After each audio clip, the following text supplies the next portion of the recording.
I've heard some amazing stories from couples that have improved their relationship. And these stories are about things like, affairs, separation, disconnection, even divorce. And when I see one of these couples, I always ask, well, so what made the biggest impact? What'd you do? And one of the most common answers is that they committed their relationship to God and they start to invite Him into their marriage. So we find that 63% of couples that go through our program don't pray together frequently. But the good news is that 84% would like to pray together more frequently. So they build praying together into their regular habits.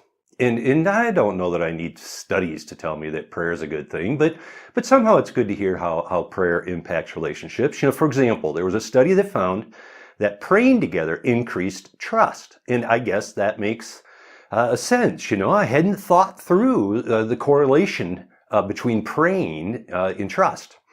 Another study found that couples that used prayer as a conflict resolution tactic experience a relationship softening and a positive change in attitude. That makes sense. When we pray, it softens our heart and it decreases our desire to be right. And it can help us to see our partner's perspective.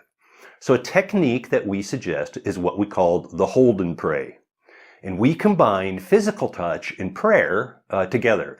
And if you haven't done this, we suggest just start with holding each other for a minute. And as you hold each other, say a prayer. And when you're able to do this for a minute, add another minute. And then use a timer if you have to. So some couples don't know what to pray. And so we just suggest, start with gratitude. What do you appreciate? What are you thankful for? Then just pray about what's on your mind. It says in 1 Peter, cast all your anxiety on Him because He cares for you. So pray for the things that you're anxious about and do this together. My wife and I often start the day this way. We hold each other in bed and pray for each other's day. And when we first explained this tactic, we later had a couple tell us about their experience, and they had been disconnected for a long time. And when they first tried it, they found that a minute was really difficult.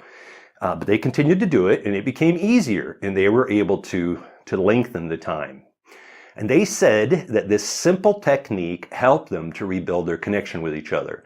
And they started to put God into the center of their relationship. And it also softened their hearts toward each other, and it helped them to open up with one another. Since that time, we've heard this same story from many other couples. And this simple tactic can just help you to draw closer to each other and closer to God. So that's double good. That's fantastic. So tips for marriage mentors. Ask couples if they pray together. Many couples may not be in the habit of praying together, but then ask them if they want to. And most couples want to pray together, and they see that as a good thing. And then just suggest the hold and pray technique. Give this a try, and it's worked for a number of couples. So those 3 tips again: ask couples if they pray together, ask them if they'd like to, and then suggest the hold and pray technique.